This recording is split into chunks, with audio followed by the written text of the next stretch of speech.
Nós convidamos os irmãos a abrirem suas Bíblias. 2 Reis, capítulo 5, nós vamos ler do verso 20 ao 27, ok? 20 ao 27. Todos acharam? Diz amém. A palavra de Deus diz assim: Então Giazi, servo de Eliseu, homem de Deus, disse: Eis que meu senhor poupou a este sírio Naamã, não recebendo da sua mão alguma coisa do que trazia. Porém, vive o Senhor que hei de correr atrás dele e receber dele alguma coisa. E foi Giazi a alcançar Naamã. E Naamã, vendo que corria atrás dele, desceu do carro a encontrá-lo e disse: Vai tudo bem? E ele disse: Tudo vai bem. Meu senhor me mandou dizer: Eis que agora mesmo vieram a mim 2 jovens dos filhos dos profetas da montanha de Efraim. Dá-lhes, pois, 1 talento de prata e 2 mudas de roupa. E disse Naamã: ser servido, tomar 2 talentos. E instou com ele e amarrou 2 talentos de prata em 2 sacos com 2 mudas de roupas e pô-los sobre 2 dos seus servos, os quais os levaram diante dele. E chegando ele a certa altura, tomou-os das suas mãos e os depositou na casa, e despediu aqueles homens, e foram-se. Então ele entrou e pôs-se diante de seu senhor, e disse-lhe Eliseu: De onde vens, Giazi? E disse: Teu servo não foi nem a uma, nem a outra parte. Porém ele lhe disse: Porventura não foi contigo o meu coração, quando aquele homem voltou do seu carro a encontrar-te? Era a ocasião para receberes prata, para tomares roupas, olivais e vinhas, ovelhas e bois, servos e servas? Portanto, a lepra de Naamã se pegará a ti e à tua descendência para sempre. Então saiu de diante dele leproso, branco como a neve. Vamos orar. Senhor, abençoa a leitura da tua palavra.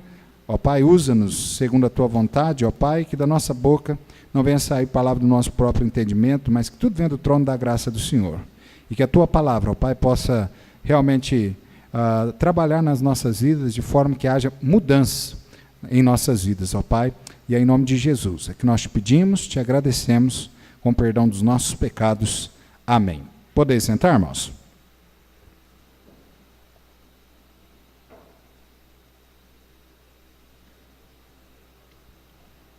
Muito bem. Nós queremos meditar nessa noite, né, sobre servo indigno. Servo indigno. Na história aqui de 2 Reis, capítulo 5, é uma história bem conhecida, né, por nós. Os irmãos lembram aí a primeira parte, nós não lemos por conta do tempo. Nós temos aí a cura, né, de Naamã da lepra. Na verdade, irmãos, esse texto aqui, ele fala sobre 2 leprosos, né?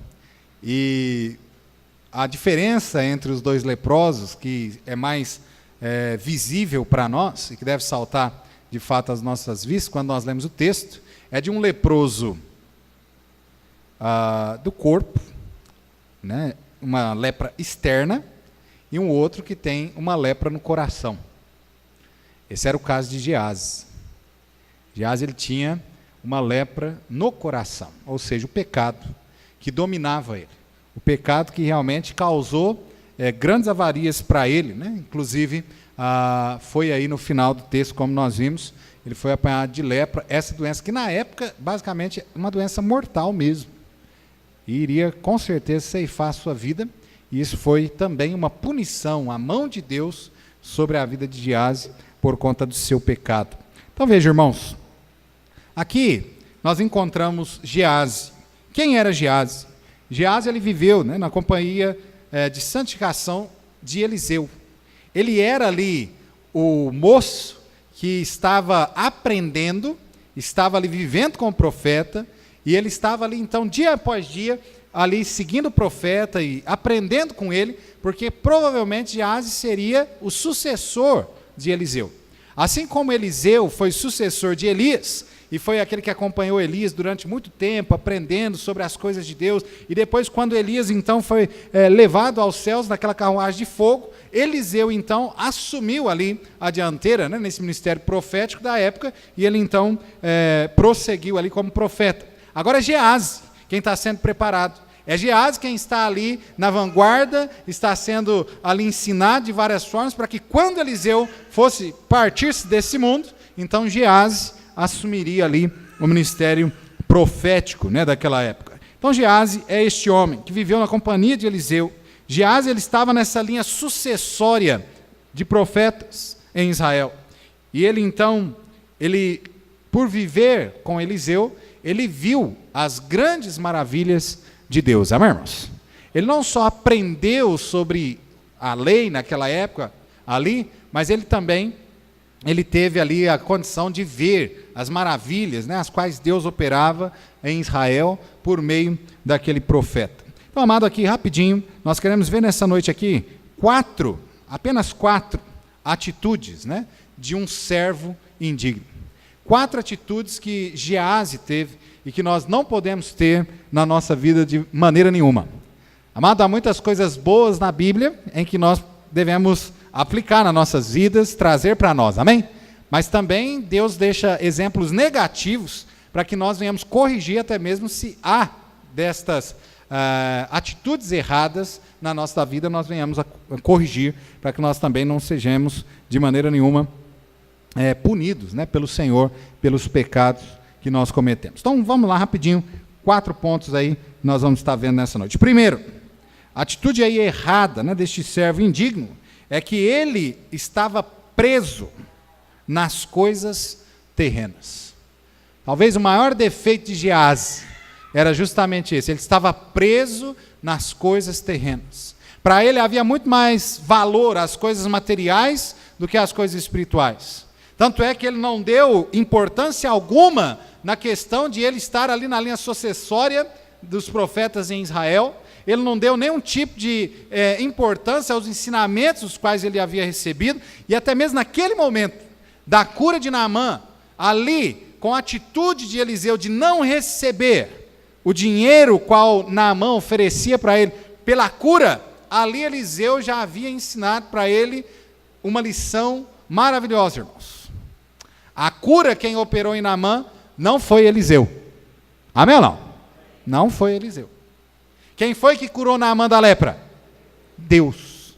E amado, nós não podemos receber glória nenhuma que é de Deus. Amém? A glória de Deus deve ser dada a Ele. Nós não somos dignos de maneira nenhuma das glórias do nosso Deus. E Eliseu ali deu este tamanho ensinamento quando aquele homem, né, que foi ali curado da lepra, ofereceu para ele de fato uma fortuna.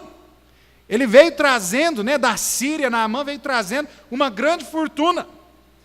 Uma carta do rei junto com uma grande fortuna. Até mesmo para talvez a ideia, né, provavelmente, que tinham ali, era de comprar o milagre, de comprar a cura. Não é diferente dos dias em que nós vivemos, né? Nós temos tantas denominações aí que estão vendendo cura. Interessante que Jesus Cristo, enquanto viveu neste mundo, ele nunca vendeu cura. Amém, irmãos? Tem algum texto bíblico que Jesus cobrou para curar alguém? Não tem. Até mesmo a salvação, Deus cobra algo para salvar alguém? Não. Ela é imeritória. Ela é de graça. Amém, irmãos? É realmente Deus nos dá, é um presente. E assim, amado, Deus ele não cobra pelas coisas as quais Ele nos dá. E Jesus, assim como Deus, não cobrava pela cura, nunca cobrou. Mas ali, ele, né, Naamã, povo sírio, né, por não conhecer esse Deus maravilhoso, esse Deus gracioso, eles tinham nessa ideia de que iriam lá e que eles iriam ser curados e que deveria pagar por essa cura, por isso tamanha fortuna.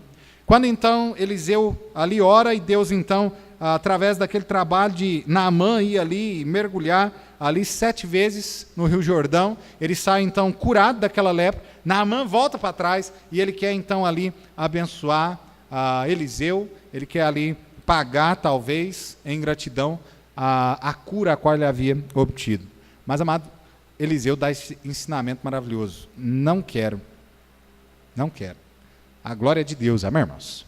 Agora o problema que nós aí encontramos é que Geazi, ele não consegue aprender a lição. Geazi tem um grande problema na sua vida, que é o problema da cobiça. E esse é um dos problemas que destrói, muitas das vezes, vidas de muitas pessoas? A cobiça. Acaba fazendo com que as pessoas tenham, né, atitudes completamente contrárias à palavra de Deus, contrárias àquilo que é o certo. Não faz muito tempo, os irmãos vão se lembrar, eu não lembro o nome dessa moça, né? Mas um caso que ficou famoso no Brasil, daquela moça que mandou ali alguns rapazes, né? Acredito que era até namorado dela, matar os seus pais para que ela pudesse ficar com a fortuna. Alguém lembra o nome dela? Suzane, né? Olha aí.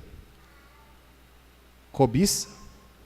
Interessante que a cobiça é algo tão maléfico, algo tão ruim, que, vamos fazer uma pergunta aqui, que não precisa ser muito sábio para responder, não. O dinheiro era de quem?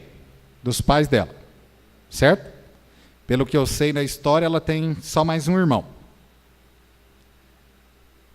O dinheiro sendo, até outro dia eu falei com um irmão ali na rua, né? Na porta ali da igreja, eu estava falando a respeito disso, falei assim, o que é do nosso pai é da gente também. É verdade ou não é? É simples. Inclusive a palavra de Deus diz, né, que não deve os filhos angariar riqueza para os pais, mas os pais para os filhos. Então tudo que o seu pai tem, é seu. Hoje de manhã nós até falamos um pouco sobre mordomia, administração. Filho tolo é aquele que gasta aquilo que é de seu pai. Automaticamente ele está gastando o que é dele, é a herança dele. É automático isso, né? Então veja, aquela moça, a herança de seu pai, ela poderia esperar por um pouco de tempo, mas aquela herança seria dela, aquele dinheiro seria dela. Não necessitava de forma nenhuma dela até mesmo contratar pessoas para tirar a vida de seus pais, para tomar posse da sua herança antes da hora. Então veja, irmãos, a cobiça, a ganância, é muitas das vezes aquilo que destrói vidas, aquilo que destrói famílias neste mundo. E foi justamente aquilo que destruiu a vida de Geazi, espiritualmente, e até mesmo na questão material, da questão do corpo, porque ele até mesmo tomou, né, para si a lepra que era de Naamã. Há um grande problema com a cobiça, e há uma forma a qual nós podemos olhar e entender de como ela começa. Amada, a cobiça, ela começa com o olhar. Verdade ou não é? É com o olhar. Olha que Geazi, aqui, o problema dele na cobiça, o olhar dele sobre aquele dinheiro fez com que ele, então, maquinasse um plano perverso para que ele, então, pudesse tomar posse, pelo menos de parte, daquela fortuna a qual Naamã havia levado ali em Israel. Então a cobiça, amada, ela começa no olhar, e ela passa para o pensamento, ela passa para a volição, aquela vontade então de ter algo que não é seu, que não lhe corresponde. E é justamente isso que Geazi fez. Amado, olha só no versículo 5, aí do capítulo 5, nós encontramos aí a fortuna a qual Naamã está levando para Israel. Olha aí, verso 5 diz assim: então disse o rei da Síria, vai, anda, e enviarei uma carta ao rei de Israel. E foi, e tomou na sua mão 10 talentos de prata, 6.000 siclos de ouro e 10 mudas de roupa. Amado, isso aqui era muito dinheiro. Muito dinheiro. Era uma fortuna. E é justamente isso que Naamã leva até Israel para ali tentar comprar aquele milagre. Agora olha comigo o versículo 15 e o versículo 16. Diz assim, 15 e 16, capítulo 5, diz assim: então voltou ao homem de Deus. Depois de Naamã então ser ali curado, ele voltou ao homem de Deus, ele e toda a sua comitiva, e chegando, pôs-se diante dele, disse: eis que agora sei que em toda a terra não há Deus senão em Israel. Agora, pois, peço-te que aceites uma bênção do teu servo. Porém ele disse: vive o Senhor, em cuja presença estou, que não aceitarei. E instou com ele para que aceitasse, mas ele recusou. Provavelmente o que aconteceu aqui, Naamã mostrou tudo o que ele havia trago da Síria, para pagar ali, né, aquele milagre, e ele mostrou tudo aquilo ao profeta Eliseu. E provavelmente, né, Geazi estava ali do lado. E Geazi olhou Sabe aquela questão, né, do ganancioso, a pessoa que é gananciosa, né, ela não pode ver uma possibilidade de ter um dinheiro, os olhos dele brilhou quando ele viu prata, ouro, viu tudo aquilo. A cobiça, né, já começou ali, naquele momento. E olha que o texto ainda continua dizendo no versículo 20, olha só, o que Gease sentiu quando ele viu que Eliseu havia recusado aquele dinheiro. Olha o versículo 20, diz assim: então Gease, servo de Eliseu, homem de Deus, disse: eis que meu senhor poupou a este sírio Naamã, não recebendo da sua mão alguma coisa do que trazia. Porém vive, olha só o que ele fala ainda, vive quem? Vive o Senhor, que hei de correr atrás dele e receber dele alguma coisa.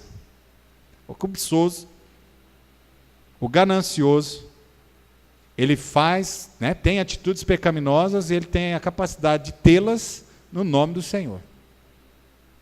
Olha que coisa. Era isso que Gease estava tendo ali. Ele sabia que era errado. Ou não? Lógico que sabia. Se ele não havia aprendido pelo menos a lição de que não deveria tomar a glória de Deus, ele pelo menos sabia que, tendo o mestre dele rejeitado, ele não deveria correr atrás.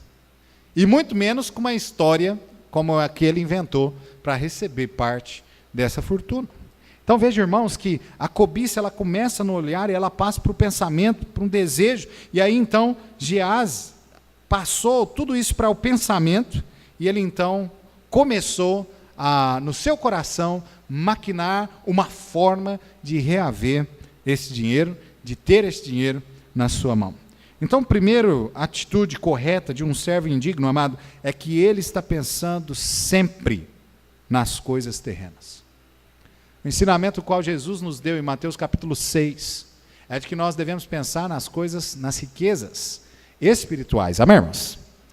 Ali em Mateus 6, versículo 33, diz: buscai primeiro o reino de Deus e a sua justiça, e as demais coisas vos serão acrescentadas. Eliseu sabia, Eliseu já tinha aprendido essa lição, essa valiosa lição.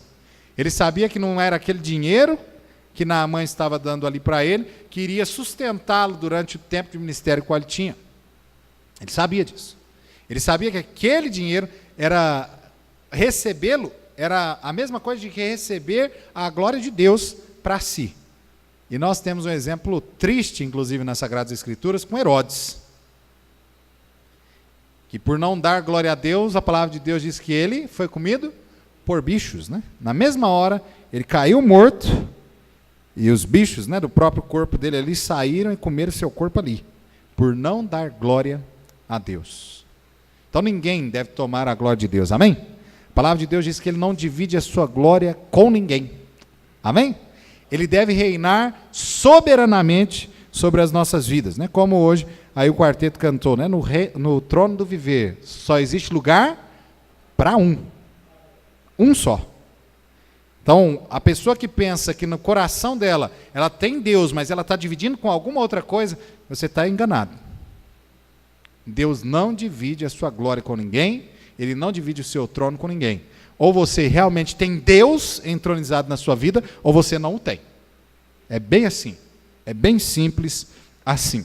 Então veja, amado, ele ensina, né, em Mateus capítulo 6, versículo 33, que nós precisamos buscar primeiro as coisas de Deus. No versículo 19, ali em diante, ele diz que nós não devemos ajuntar tesouro na terra, onde a traça e a ferrugem tudo consome, onde os ladrões minam e roubam, mas nós devemos ajuntar tesouro no céu, onde nem a traça, nem a ferrugem, nem os ladrões têm nenhum tipo de acesso ali. E ali, então, nós podemos juntar o nosso tesouro na certeza de que nós não vamos sofrer avalias nesses tesouros, os quais nós estamos juntando nos céus, amém, irmãos? Então, o servo de Deus, ele não deve ter o seu coração preso nas coisas terrenas, nas coisas deste mundo. O servo de Deus deve olhar realmente para as coisas espirituais. Ele deve se preocupar em agradar a Deus cada vez mais, em estar cumprindo com a palavra de Deus, em estar levando o evangelho, estar preocupado com as coisas espirituais e não com as terrenas. Então, Gease, né, foi um servo indigno e é demonstrado nesta atitude, de estar preso às coisas terrenas. Segunda atitude de Gease, errada, foi de usar a mentira na sua vida como uma ferramenta para seus objetivos. Amado, a mentira não deve ser usada jamais, amém? Quantos aqui são filhos de Deus, diz amém? Amém. E quantos aqui mente? Levanta a mão. Então tem um problema sério. João 8,44 diz assim: vós tendes por pai ao diabo, e quereis satisfazer o desejo de vosso pai. Ele foi homicida desde o princípio, não se firmou na verdade, porque não há verdade nele.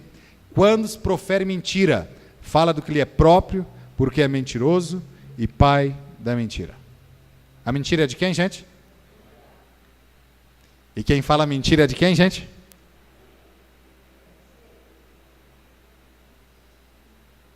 A mentira não é algo que deve estar ligado ao caráter do cristão. Amém ou não?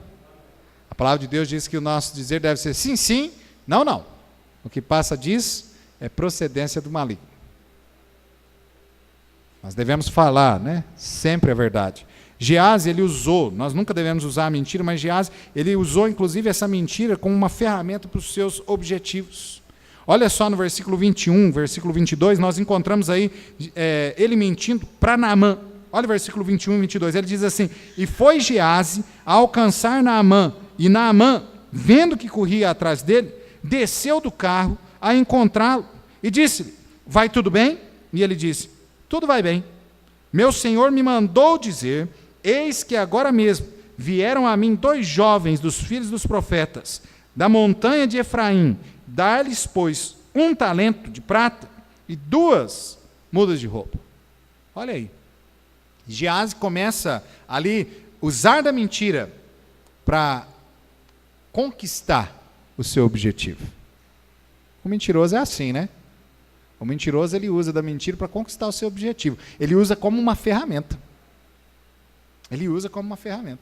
O problema, irmãos, da mentira, a gente tem um ditado que diz assim que mentira tem perna curta. Ela tem perna curta com os homens, mas com Deus ela não tem perna nenhuma. Com Deus não dá para esconder. Ainda que ali Geazi chega na frente de Naamã, ele então conta essa mentira, ele consegue enganar Naamã, ele consegue receber parte daquele dinheiro. E olha que ele pediu uma quantia, e Naamã foi alguém que deu até mais.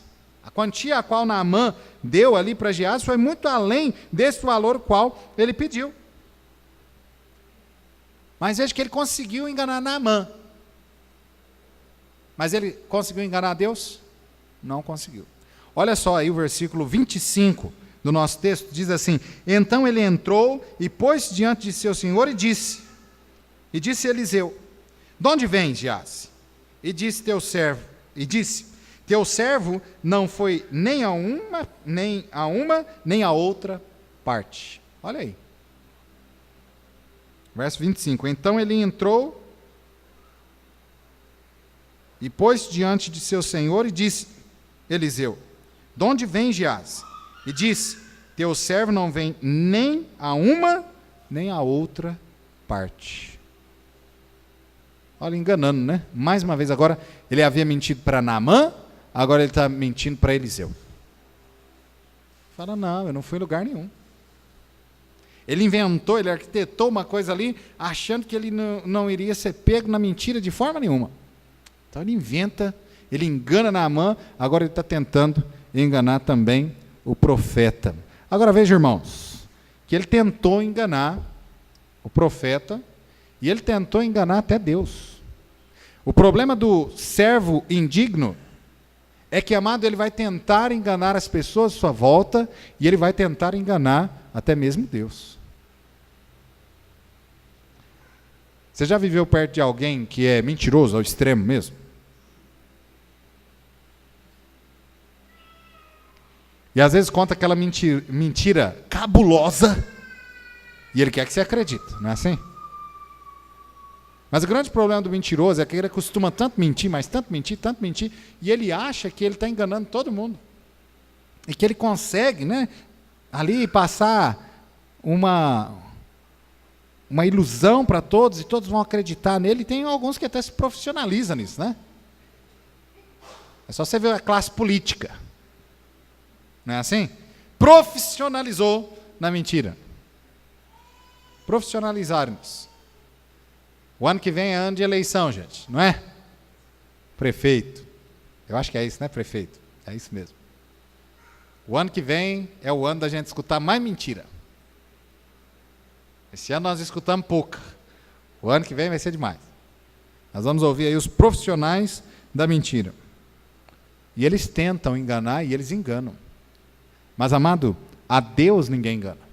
Apesar ali de Geazi ter enganado Naamã, de Geazi até mesmo ter potencial, se Deus assim não estivesse com Eliseu, ele poderia sim ter o potencial até mesmo de enganar Eliseu.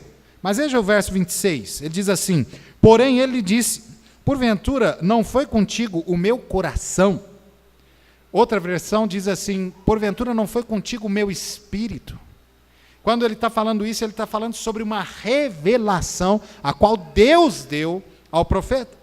E ele diz assim, quando aquele homem voltou do seu carro a encontrar-te, era ocasião para receber prata e para tomares roupa, olivais e vinhas, ovelhas e bois, servos e servas?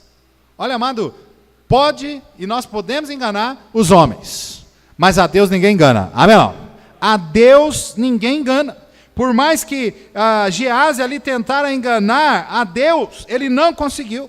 Provérbios capítulo 15, versículo 3 diz assim, os olhos do Senhor estão em todo lugar, contemplando os maus e os bons. Amado, de fato, os olhos do Senhor estão em todos os lugares. A coisa boa, né? Um dos atributos aí maravilhosos do nosso Deus é que Ele é onipresente. Isso quer dizer que Ele está em todo lugar. O salmista, inclusive, disse assim, Senhor, para onde eu vou da Tua face?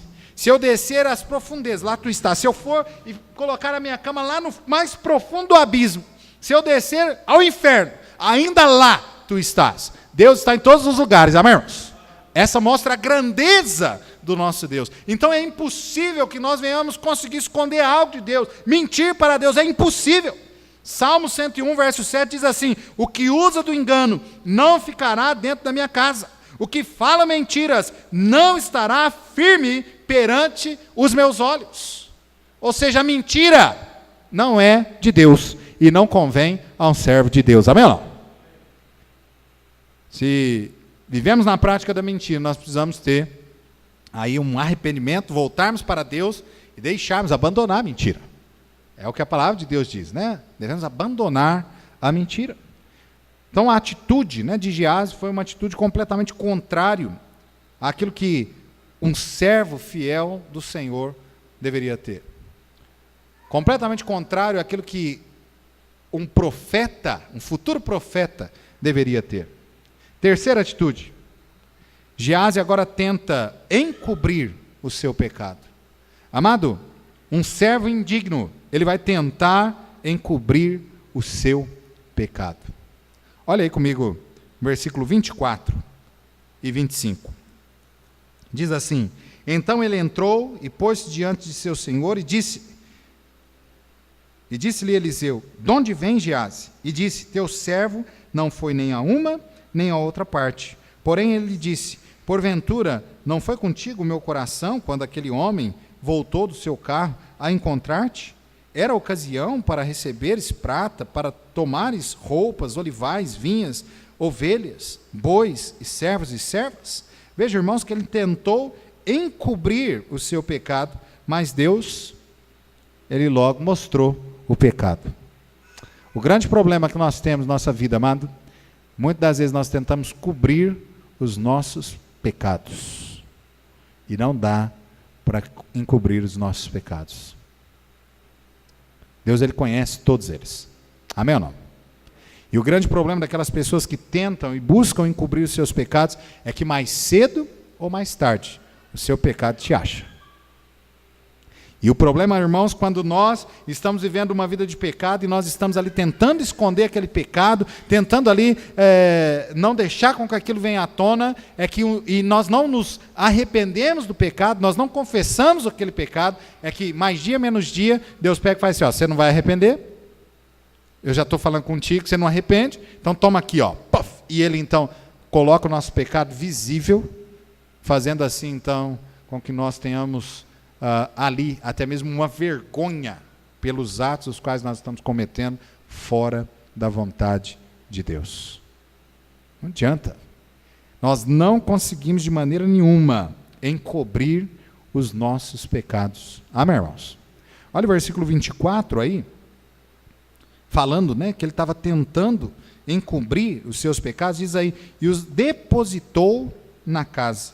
Olha só que ele pega, né, aquela capa babilônica, aquelas ouro ali, tudo que o Naamã entregou na mão dele, no versículo 24, diz assim, e chegando-se ele a certa altura, tomou-os das suas mãos e o depositou na casa e despediu aqueles homens e foram-se.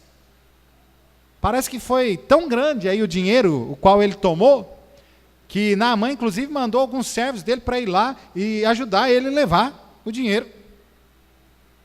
E aí foi chegando perto da casa, Geazi pega aquele dinheiro e vai e esconde dentro da casa para que Eliseu não veja, e ele então manda de volta os servos de Naamã para casa, tentando encobrir. A palavra de Deus não diz onde foi que ele colocou, onde é que ele depositou esse dinheiro.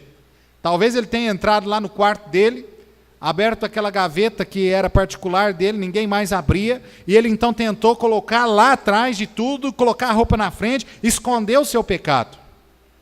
Talvez ele cavou um buraco, não sei, para enterrar aquele dinheiro, tentando esconder assim o seu pecado. Não nos parece muito com o pecado de Acã? Lembra de Acã?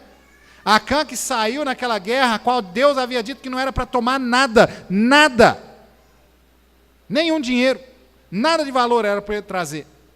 Somente o ouro, a prata deveria ser levado à casa de Deus. Não era para nenhum homem tomar despojo para si naquela guerra. Agora vai Acã, e ele então esconde uma capa babilônica e um prato, se não me engano de prata, e ele vai e cava um buraco, né, bem no meio da tenda dele, coloca aquilo lá, esconde ali. O problema é que em seguida Israel sai para lutar, e ele havia ganhado uma batalha com um grande exército, agora ele sai para lutar com uma cidadezinha pequenininha, até no nome. Chamava o quê? Ai. Olha só, nem nome não tinha essa cidade.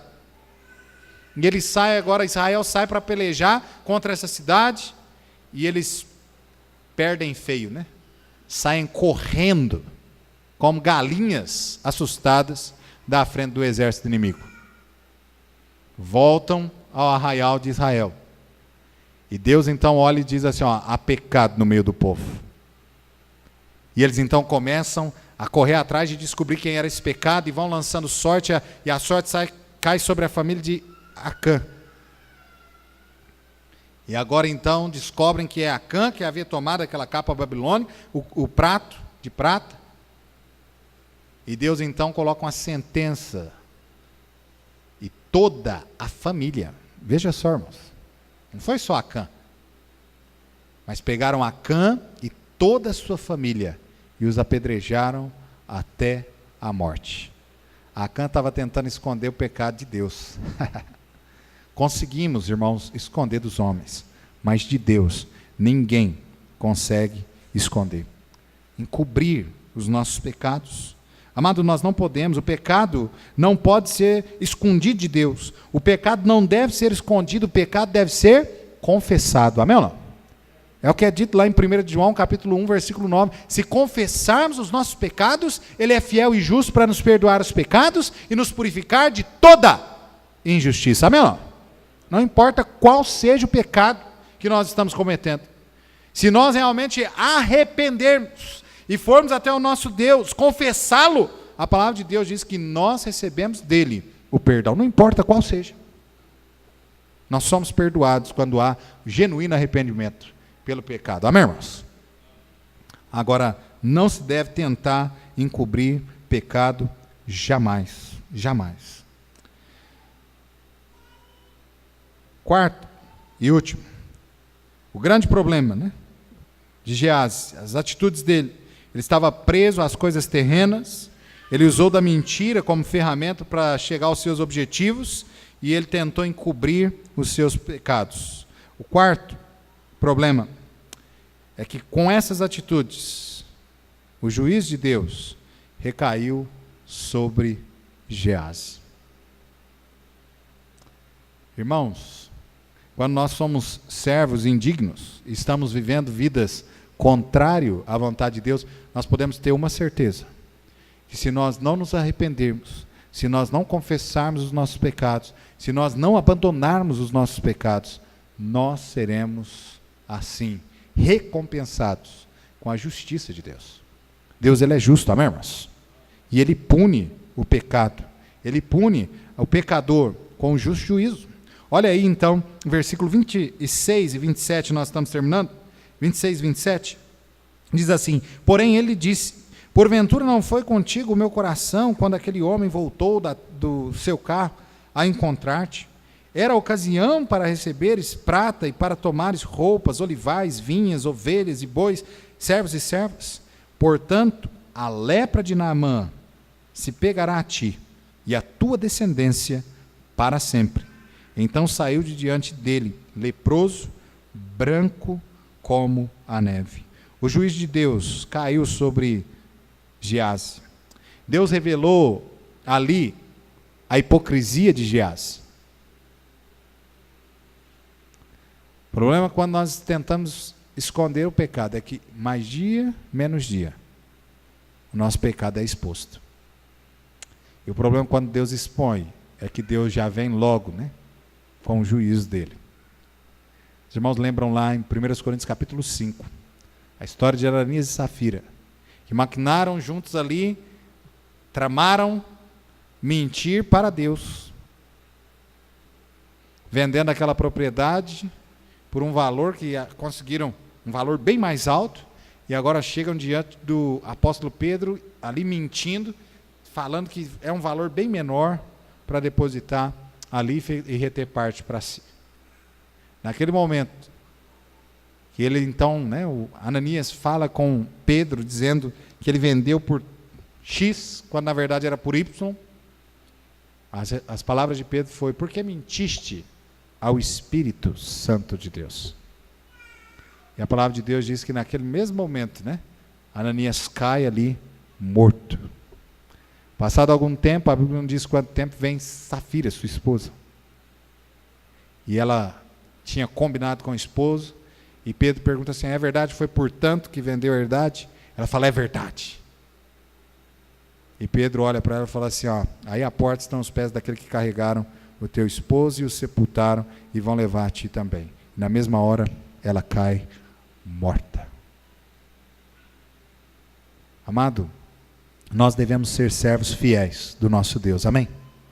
Nós não podemos de maneira nenhuma viver uma vida contrária, uma vida indigna de um servo de Deus viver e experimentar assim deste juízo de Deus, que sim é justo sim, mas é um juízo também que causa a nós sofrimento. Deus pune os pecados com justiça. Deus julgou o pecado de Geazi, aqui no versículo 27 diz que ele tomou para si a lepra de Naamã, não somente ele, como toda a sua descendência. Sabe uma coisa que nós aprendemos aqui, amado?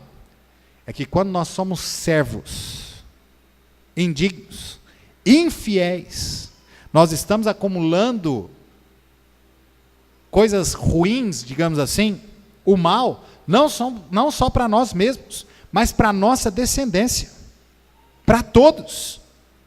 O meu filho, o seu filho está olhando na minha vida, na sua vida espiritual, e amanhã ele vai ser exatamente aquilo que eu e você somos, como servos de Deus. Amém ou não? É uma realidade. Ainda ontem, né, eu estava dando estudo, falei sobre isso com um casal que eu estava dando estudo. Irmãos, nós precisamos entender a importância que há em sermos fiéis a Deus. A decisão que nós tomamos hoje espiritualmente pode influenciar a nossa família por gerações. Por gerações.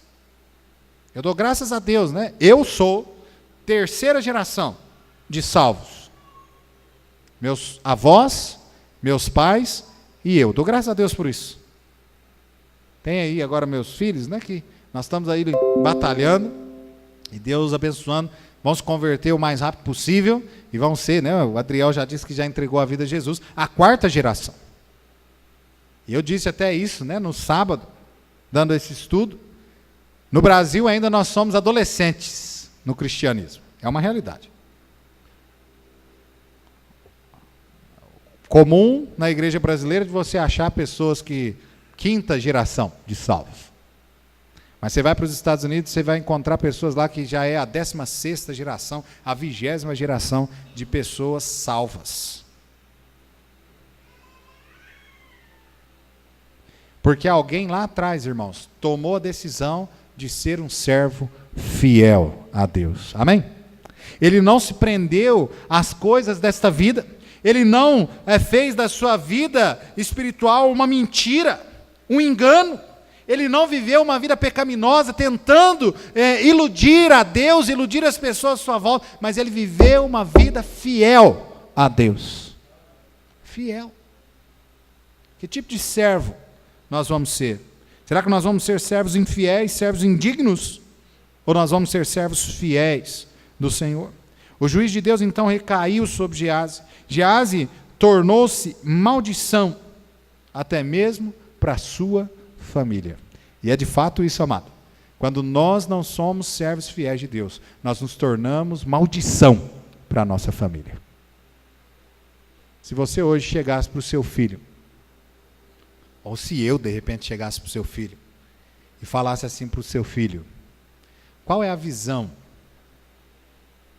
que você tem de seu pai, da sua mãe, espiritualmente?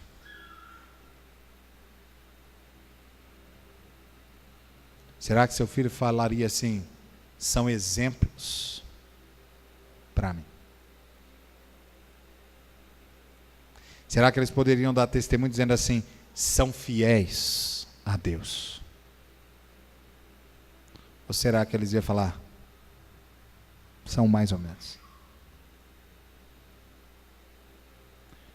Irmãos, nós somos líderes aqui do nosso lar. Nós precisamos entender que nós estamos formando a igreja do amanhã. Somos nós. A igreja do amanhã está sendo formada pelos pais de hoje. E ela é formada, estruturada pela vida que nós temos com Deus e que os nossos filhos veem que nós estamos tendo com Deus. Então, será você um servo fiel ou será um servo indigno? Geazi foi indigno de ser um servo de Deus. Ele não foi tido como um servo aprovado.